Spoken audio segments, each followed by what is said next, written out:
नहमदुहु व नुसल्ली व नुसल्लिम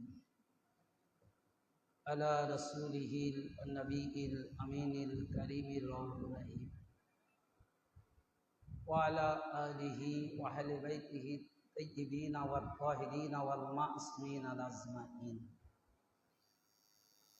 खुसूसन अला सय्यिदिना गौसुल आज़म अला जद्दिहि नबीना अलैहिस्सलातु वस्सलाम। मुअज़्ज़ज़ सामीन किराम, আজকে পবিত্র শকাহাত মুহররমের দ্বিতীয় রোজা। এই উপলক্ষে আমি আমার আলোচনার প্রারম্ভে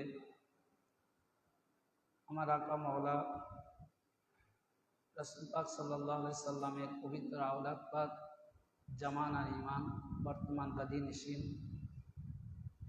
হুজুর পাক হযরত সৈয়দ শাহ ইয়াসুফ আলী আল কাদরি আলাউদ্দিন পাক সাল্লাল্লাহু আলাইহি সাল্লামের কদম যুগলে ভক্তিপূর্ণ সিজদা কদম বসি এবং তানার পুরুষ আল আওলাদ আহলে বাইত পাকের কদম যুগলে ভক্তিপূর্ণ কদম বসি সিজদা আরজ করা।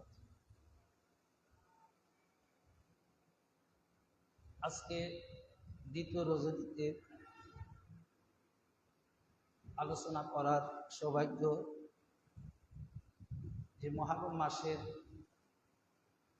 তাৎপর্য এবং ইমাম পাকদের জন্য আমরা এখানে আজ হাজির হতে পেরেছি, এটা একমাত্র এই হাজির হওয়া দ্বারা এটা প্রমাণিত করে যে হুজুর পাকদের দয়া ও করুণা যে আমাদের উপর অর্পিত হয়েছে তারই বহিঃপ্রকাশ। কারণ এনাদের দয়া, এনাদের রহমত ছাড়া এই কাজকর্মগুলো অন্যরা কেউ করতে পারে না।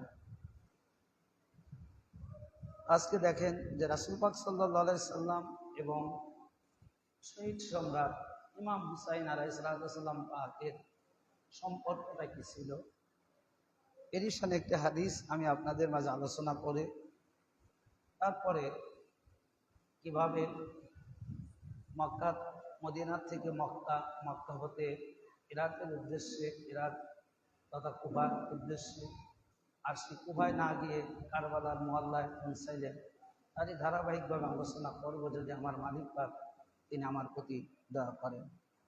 হাদিস খানা নেওয়া হয়েছে তিরমিজি শরীফ আল জামিউস সহিহ খণ্ড 2 পৃষ্ঠা 218, বুখারী আস সহিহ শরীফ আস সহিহ খণ্ড হচ্ছে 1 পৃষ্ঠা নম্বর 530 কিতাবুল মানাকিব, বুখারী শরীফ আর একটি, এটা পৃষ্ঠা নম্বর 42 হাদিস নং 85।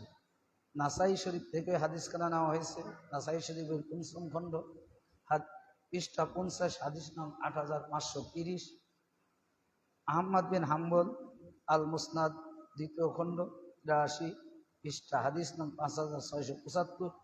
আহমদ বিন হাম্বল আল মুসনাদ 2য় খণ্ড পৃষ্ঠা 114 হাদিস নং 5940। আবু ইয়ালা আল মুসনাদ 10ম খণ্ড পৃষ্ঠা 106 হাদিস নং 5739। তাবারানি আল মুজামুল কবির 3য় খণ্ড পৃষ্ঠা 127 হাদিস নং 2884। আবার বুখারী শরীফ থেকে হাদিস খানা নেওয়া হয়েছে, বুখারী শরীফের কিতাবুল আদাব থেকে 2য় খণ্ড পৃষ্ঠা 886। ইমাম বুখারী এবং ইমাম তিরমিজি এই হাদিস খানাকে সহিহ বলেছেন। তাহলে কতগুলো কিতাব থেকে হাদিস খানা সংগ্রহীত করা হয়েছে যেটা আপনারা শুনলেন। হাদিস খানার রাবি হচ্ছে ইয়ালা আন ইয়ালা ইবনে মুররা قال قال رسول الله صلى الله عليه وسلم حسين مني وانا من الحسين احب الله ومن الاحب حسين না হুসাইন সিবতে মিনাল আসবাত। হযরত ইয়ালা বিন মুররা হইতে হাদিস খানা বর্ণিত, তিনি বলেন রাসূল পাক সাল্লাল্লাহু আলাইহি ওয়াসাল্লাম বলেছেন যে হুসাইন হতে, হুসাইন আমার হইতে, আমি হুসাইন, মানে হুসাইন রাসূল পাক তিনি বলতেছেন যে হুসাইন আমা হতে আর আমি হুসাইন হইতে। আল্লাহ তাআলা বলতেছেন কি, যে আল্লাহ রাব্বুল আলামিন তিনি বলেন যে আল্লাহ তাআলা তার সাথে মহব্বত রাখেন যে হযরতে ইমাম হুসাইন আলাইহিস সালামের সাথে মহব্বত রাখেন, এবং হুসাইন আমার নাতি সময়ের মধ্যে একজন নাতি।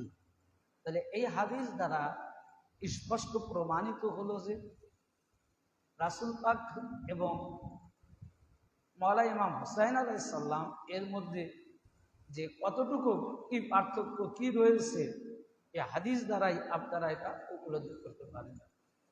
আর এখানে দেখেন যে রাসূল পাক সাল্লাল্লাহু আলাইহি সাল্লাম হাদিস শরীফ ইরশাদ করলেন, এখানে একটি স্পষ্ট কথা উল্লেখ রয়েছে যে এই এই কথাটাও ইমাম পাকের যে রাসূল পাক বলছেন যে ইমাম হুসাইন আমি হুসাইন হতে হুসাইন আলাইহিস সালামকে যে মহব্বত করবে, তো এই মহব্বতের বিনিময় যে হুসাইন আলাইহিস সালামকে ভালোবাসবেন, সেই ভালোবাসার বিনিময় কি পাবেন, এটাই হাদিসের শেষে স্বয়ং রাসূল পাক বললেন যে আল্লাহ তাকে ভালোবাসবেন। তার মানে কি, যে ইমাম হুসাইন আলাইহিস সালামের মহব্বত করলে আল্লাহ মহব্বত করবে, এর মধ্যে কোনো সন্দেহ নেই। এটাই হলো আজরা। এবং ইমাম হুসাইন আলাইহিস সালামের সঙ্গে জানারা কি করবে, বিদ্বেষ রাখবে, শত্রুতাই করবে, তাহলে এখন কি আল্লাহ তাআলা কি তাদের ভালোবাসতে পারবেন? কখনো ভালোবাসবে না। এর মূল কারণ এই হাদিসের সারাংশ, যে মূল কথা, যে রাসূল পাক বলতেছেন যে আমার থেকে ইমাম হুসাইন, তো রাসূল পাক থেকে যদি ইমাম হুসাইন হয়, হুসাইন থেকে যদি রাসূল পাক হয়, তাহলে ইমাম হুসাইনকে ভালোবাসা মানেই রাসূল পাককে ভালোবাসা, ইমাম হুসাইনকে মহব্বত করা মানেই রাসূল পাককে মহব্বত করা, আর রাসূল পাককে মহব্বত করা মানে আল্লাহর মহব্বত করা। এখানে এই হাদিসের মধ্যে আরো দেখেন যে একবারে যে ইবাদতের স্তর, আমরা যে ইবাদত করি, প্রথমে কাকে রাসূল আমার প্রিয় মুর্শিদের হাতের বায়াতের দিক থেকে যে স্তর, তারপরে কি, যে যখন আমি আমার হুজুর পাকের হাতে বায়াত হব, তখন রাসূল পাকের হাতে বায়াত শামিল হয়ে যাবে, আর রাসূল পাকের হাতে বায়াত হওয়া মানে আল্লাহর হাতে বায়াত হয়ে যাওয়া হয়ে যাবে। তো ঠিক এই হাদিসের আলোকে যে তিনটে স্তর রয়েছে ইবাদতের, যে প্রথম পীর, তারপরে রাসূল, তারপরে আল্লাহ, ঠিক যারা ইমাম পাককে মহব্বত করবে তারা রাসূল পাকের মহব্বতে শামিল হয়ে যাবে, আর রাসূল পাককে যারা মহব্বত করবে তারা স্বয়ং আল্লাহ তাআলা মহব্বতে শামিল হয়ে যাবে। তো এখন আসুন সেই ইমাম পাকের আজকে মাতাম পাকের মসিয়া মুহররম মাসে তিনি শাহাদাত লাভ করেছেন 10ই মুহররমে, যার কারণে আশেকান হুসাইন, জাকেরান হুসাইন তানারা প্রতিটা বৎসরে যখন মুহররম মাস আসে তানারা চেষ্টা করি মুহররম মাসকে শোকের মাধ্যম দিয়ে কাটাইতে।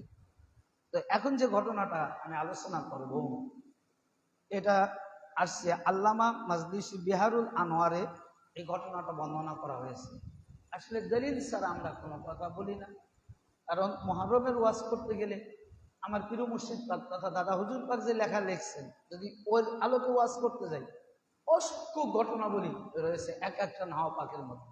কিন্তু যদি আমরা প্রিয় মুর্শিদ পাকের লেখা কিতাব থেকে যদি আমরা আলোচনা করি, তাহলে অনেকেই বুঝবে না, মানবে না, যে এতগুলো দলিল দেওয়ার পরেই মানতে চায় না, বলে ওটা জাল হাদিস, ওরা সিয়াদের লেখা হাদিস, বিভিন্ন রকম ভাবে মানে পাশ কেটে যাওয়ার যত বাহানা তারা খোঁজে।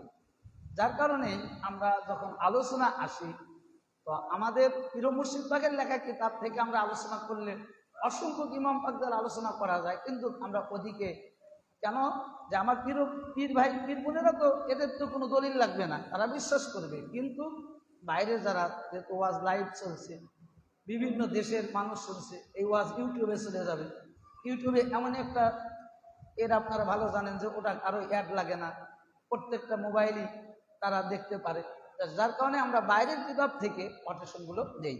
তো এখন যে ঘটনাটা আমি আপনাদের সামনে তুলে ধরব, যে ইমাম পাক যে কারবালার মহল্লাতে গেলেন, কেন, যে কিভাবে গেলেন, তার মূল হাকিকাত এই ঘটনাটা ইমাম পাক যখন ৮ই মুহররম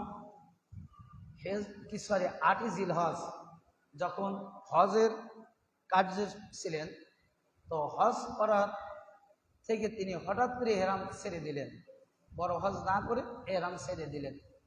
আর ৯ জিলহজে ইমাম পাক মক্কা থেকে কুফার দিকে রওনা দিলেন। ঠিক ৯ জিলহজেই হজরতে মুসলিম বিন আকিল আলাইহিস সালাম পাককে শাহাদাত করা হয়। যেদিন মুসলিম বিন আকিল আলাইহিস সালামকে শাহাদাত করা হয়, সেই দিনই তিনি মক্কা থেকে কুফার দিকে রওনা দেন। তো যখন তিনি এহরাম ছেড়ে দিলেন, হজ ছেড়ে দিলেন, ঠিক তখন তার আশেকানেরা ইমাম পাককে জিজ্ঞাসা করলেন। অনেক লোক, আমি যদি নাম বলতে যাই অনেক টাইমের ব্যাপার, তো আমি এই জন্য সংক্ষিপ্তভাবে, যেহেতু আধা ঘন্টার মধ্যে ওয়াজ শেষ করতে হবে, তো অনেকেই আসলেন ইমাম পাকের কাছে। ইমাম পাককে অনুরোধ করলেন, বোঝালেন যে আপনি উপাসারা যে কোনো জায়গায় যান, আমাদের কোনো আপত্তি নেই, আপনি সেখানে নিরাপদ থাকতে পারবেন। আর কুবা আমরা এই কারণে আপনাকে যাইতে বারণ করছি, অর্থাৎ অনুরোধ করছি, নিষেধ করছি না যাইতে, অনুরোধ করছি এই কারণে যে কুফারা এমনই একটি লোক,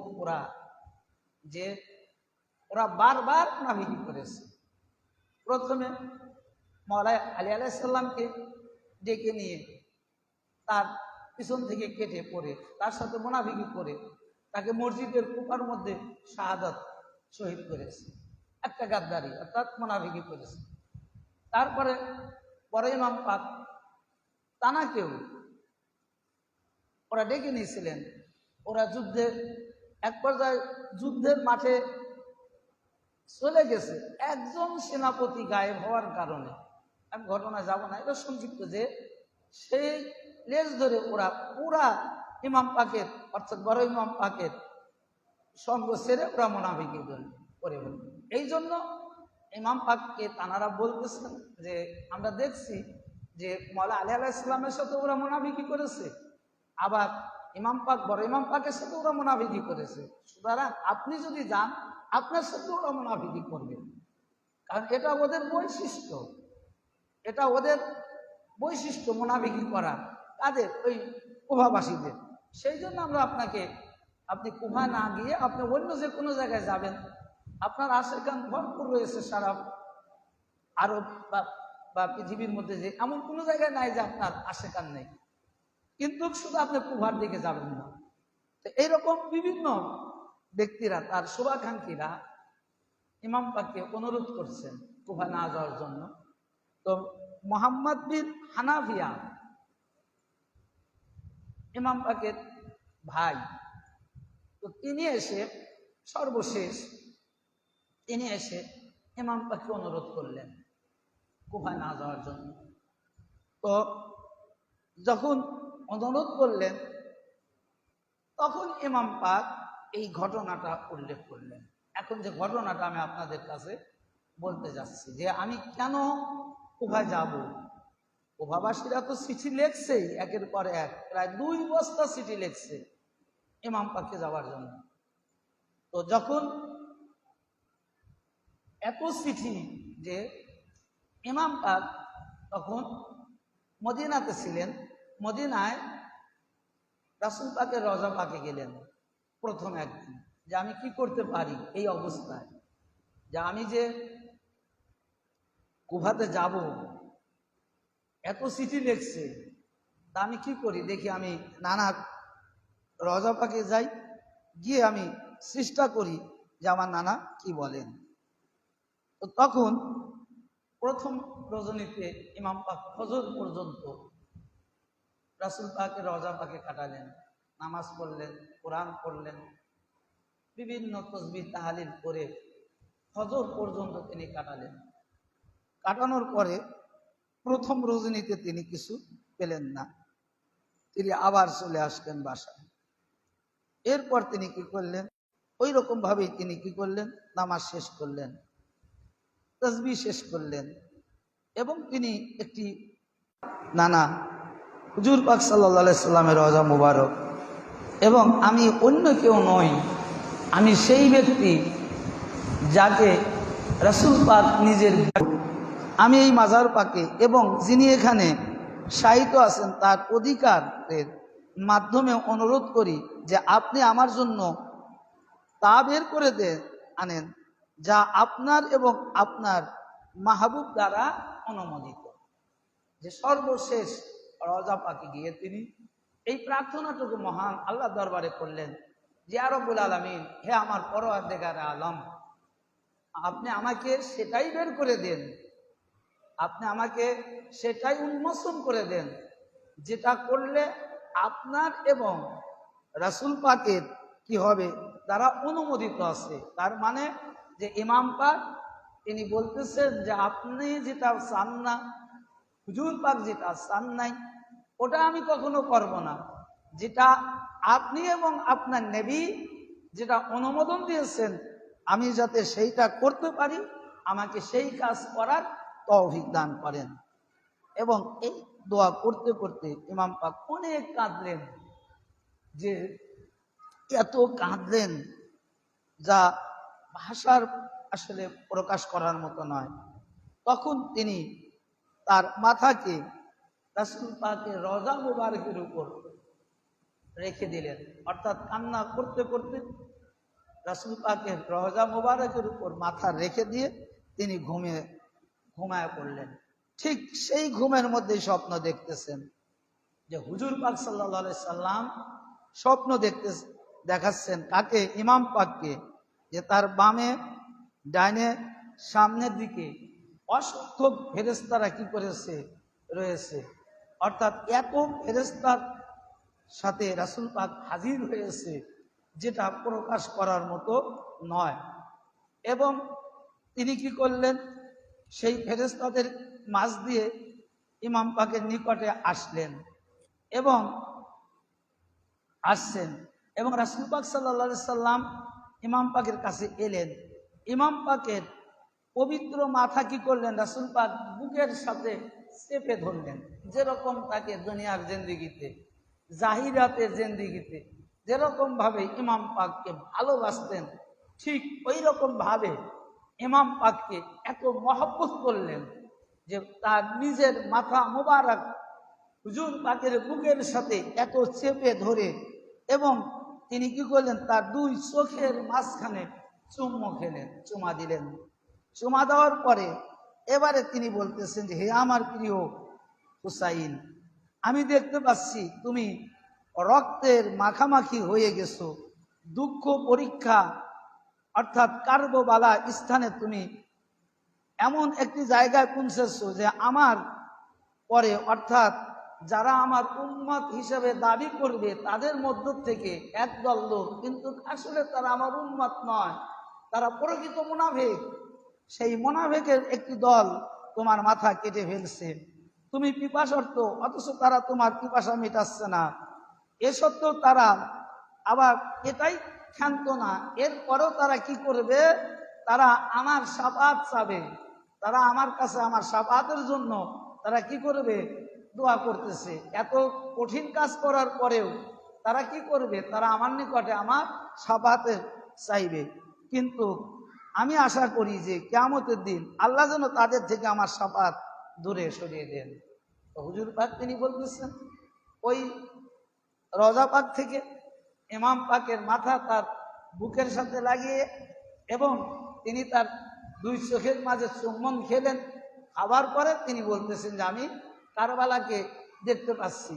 যে কারবালার মহল্লাতে, কার শব্দের অর্থ হলো মুসিবত, অর্থাৎ এই কারবালা এমনই, এর অর্থ হলো মুসিবত, দুঃখ দুর্দশার স্থান, এ জায়গার অর্থ।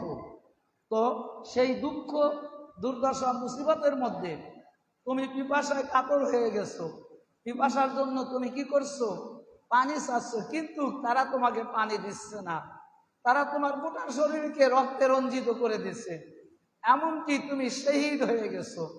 এত কিছু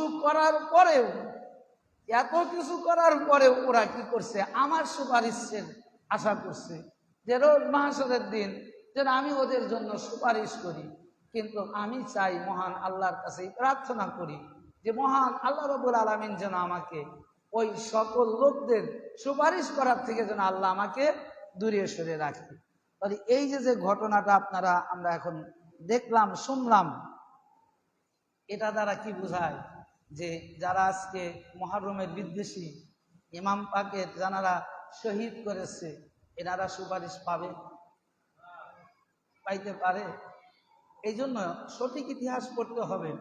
যেমন সীমারকে নিয়ে একটি কথা বলে যে ইমাম পাক সীমারকে বলছে যে তুমি আমার বুকের থেকে নামো, আমি তোমার এমন একটি জায়গা দেখাবো, ওই জায়গায় তুমি তোমার তলোয়ার চলাইলে তুমি সহজে তোমার কাজ করবে, আর এই কাজটা করলে আমি তোমার জন্য সুপারিশ করব রোজ মাহশরের দিন। নাউজুবিল্লাহ। এটা একটা মিথ্যা বানোয়াটি। আরো অনেক কথা লিখছে বড় ইমাম পাকের শানে এবং ছোট ইমাম পাকের শানে।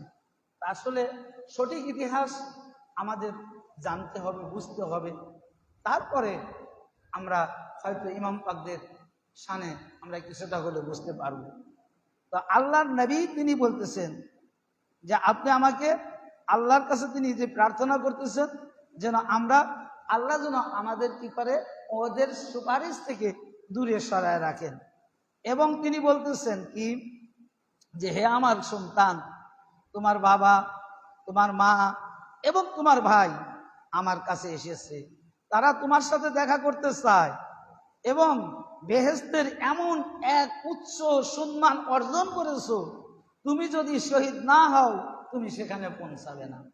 অর্থাৎ হুজুর পাক সাল্লাল্লাহু আলাইহি সাল্লাম, তার মানে যে মা খাতুনে জান্নাত আতহার পাক তিনি শাহাদাত লাভ করে কোথায় গেছেন?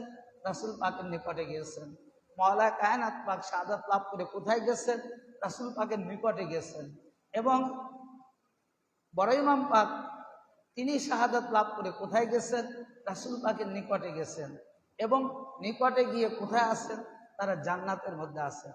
এবং তানারাও দেখতে পাচ্ছে ইমাম পাকের ওই দুর্দশা, ওই ঘটনাগুলো, যার কারণে তানারা চাচ্ছিলেন যে ইয়া রাসূলুল্লাহ, ইয়া হাবিবাল্লাহ, হুজুর আপনি তাড়াতাড়ি ইমাম পাক অর্থাৎ ইমাম হুসাইন আলাইহিস সালামকে আমাদের কাছে নিয়ে আসুন, কারণ আমরা ইমাম পাকের সাথে একসাথে থাকতে চাই। তো তখন ইমাম পাক তার নানার দিকে তাকালেন এবং বললেন যে হে আমার নানা, আমি এই পৃথিবীতে আর ফেরত যেতে চাই না। অর্থাৎ একেবারে যখন এই কথাবার্তাগুলো বলা শেষ হয়ে গেল, যখন রাসূল পাক সাল্লাল্লাহু আলাইহি সাল্লাম ইমাম পাককে বিদায় জানালেন, ঠিক সেই সময় মাওলা ইমাম হুসাইন তিনি বলতেছেন যে ইয়া রাসূলুল্লাহ, ইয়া হাবিবাল্লাহ, হুজুর আমি এই পৃথিবীতে আর ফেরত চাই না, দয়া করে আপনার সাথে আমাকে নিয়ে যান, আপনার রওজা পাকে আমাকে প্রবেশ করান। তখন রাসূল পাক সাল্লাল্লাহু আলাইহি সাল্লাম বললেন, তোমার উচিত তুমি ফিরে যাবে। এর কারণ আমি আজকে জুম্মায় নয়, আমি আজকেও আলোচনা বলেছি যে ইমাম পাকদের শাহাদাত হলো রাসূল পাক সাল্লাল্লাহু আলাইহি সাল্লামের পক্ষ থেকে ফিদিয়া হিসাবে। তো এই জন্য হুজুর পাক তখন বললেন, কি বললেন, যে তোমার উচিত ফেরত যাওয়া পৃথিবীর দিকে এবং শাহাদাত লাভ করা, এইভাবে যে তুমি শাহাদাত লাভ করলে যে মহান পুরস্কার আল্লাহ তোমার জন্য বাছাই করে রেখেছেন তা তুমি অর্জন করো। কারণ কিয়ামতের দিন তুমি তোমার পিতা, তোমার চাচা এবং তোমার পিতার চাচার একটি বিশেষ সম্মানিত দল হিসেবে উঠিত হবে এবং বেহেশতে প্রবেশ করবে। অর্থাৎ দেখেন আজকে নিয়ম যে রাসূল পাক সাল্লাল্লাহু আলাইহি সাল্লাম ইমাম পাককে শাহাদাতের জন্য কি করলেন? উৎসাহিত করলেন। কারণ কি, যে এখানে একটি কথা হলো এটাই যে ইমাম পাক আসলে দুনিয়ার সমস্ত কিছু ত্যাগ করেছিলেন। কারবালার মহল্লাতে তিনি নিজের জীবনকে কুরবানি দিয়েছেন, এটা সত্য, কিন্তু দুনিয়ার জন্য দেননি, দুনিয়ার কোনো সম্পদের জন্য দেননি। দুনিয়াকে তানারা ছেড়ে দিয়েছেন, দুনিয়াকে তানারা একেবারে ছেড়ে দিয়ে তানারা যেটা করেছেন একমাত্র তাওহীদকে অর্থাৎ সঠিক ইসলাম ধর্মকে জিন্দা করার জন্য, সঠিকভাবে রাসূল পাকের উম্মতের কাছে তুলে ধরার জন্য। যার কারণে আজকে যে এটাকে পৃথিবীর মধ্যে এটা যে সর্বোচ্চ মাকাম, সর্বোচ্চ মর্যাদা কারা লাভ করবে এবং কেন করবে, সেই বস্তুটাকেই প্র্যাকটিক্যালি ভাবে কারবালার মহল্লাতে এটা হুজুর পাক দেখাই দেন। এই জন্য বললেন যে তোমার উচিত হবে তুমি শাহাদাত লাভ করো। এবং ইমাম হুসাইন আলাইহিস সালাম ঘুম থেকে উঠলেন আর এই স্বপ্নটি বর্ণনা করলেন তার পরিবার আব্দুল মুত্তালিবের বংশধরের কাছে। ওই দিনে পৃথিবীতে কেউ রাসূল পাক সাল্লাল্লাহু আলাইহি সাল্লামের পরিবারের মধ্যে এত দুশ্চিন্তা, যে মানে এত দুঃখ কষ্ট কান্নাকাটি, যে কারণ এত বড় যে ঘটনাটা, এটা দুনিয়ার জিন্দেগির শোক। যখন এই স্বপ্নের বিবরণ মাওলা ইমাম হুসাইন আলাইহিস সালাম তার পরিবারের সবার কাছে শোনালেন, বললেন, তখন ওই ঘটনাটা শোনার পরে একটা মাতম মরসিয়ার আস্তানা কামরা তৈরি হয়ে গেছিল। ওই কামরার মধ্যে শুধু কান্নার কান্না ছিল, যে মুসিবত এত কান্না করছিলেন যেটা ভাষায় প্রকাশ করার মতো না। লেখক বলতেছেন যে অনেক সাহাবীরা যারা ওই ঘটনাকে স্বচক্ষে দেখেছিলেন, তানারা বর্ণনা করেছেন যে এইরকম কান্না বিলাপের মানে আমরা আর কখনো রাসূল পাকের পরে আওলাদে রাসূলদের ঘরে দেখি নাই। ওই দিনে যখন এত কান্না করেছিলেন। ভাই, আজকে একটি কথা দেখেন যে মাতাম ইমাম পাক কারবালাতে যাবেন, শাহাদাত হয়নি, শহীদ হয়নি, শহীদ হবে। আর এই শহীদ হয় নাই, শহীদ হবে। আর এই কথা শুনে যদি মাতাম করতে পারে, কান্না করতে পারে, মরসিয়া করতে পারে, আর এই মাতাম মরসিয়া সাধারণ কোনো মানুষ করেনি, যারা রাসূল পাকের সাথে ছিলেন, রাসূল পাকের আওলাদ সন্তানেরা এই মাতামগুলো করেছে। কেন মাতাম করেছে, কেন মরসিয়া করেছে? যে ইমাম পাক কারবালা মহল্লায় যাবে, ইমাম পাক কারবালার মহল্লাতে শাহাদাত লাভ করবে, শাহাদাত লাভ করে নাই, করবে, এই কথা শুনে রাসূল পাকের আপনজনেরা যদি মাতাম করতে পারে, মরসিয়া করতে পারে, কান্না করতে পারে, তো ইমাম পাক যখন শাহাদাত লাভ করেছে, ইমাম পাক যখন শহীদের দরজা শহীদ হলেন, তো এখন সেই ইমাম পাকের জন্য আমাদের কি করা উচিত হতে পারে ভাই? যে তিনি শাহাদাত লাভ করেননি, শাহাদাতের খবর শুনেছে, আর মাতাম শুরু হয়ে গেছে, মরসিয়া শুরু হয়ে গেছে, তো এখন ইমাম পাক শহীদ হয়েছে 61 হিজরিতে 10ই মুহররমে ইমাম পাক শাহাদাত লাভ করেছে। তো এই সংবাদ শোনার পরে এখন আমরা কি করব, আমাদের কি করা উচিত হতে পারে?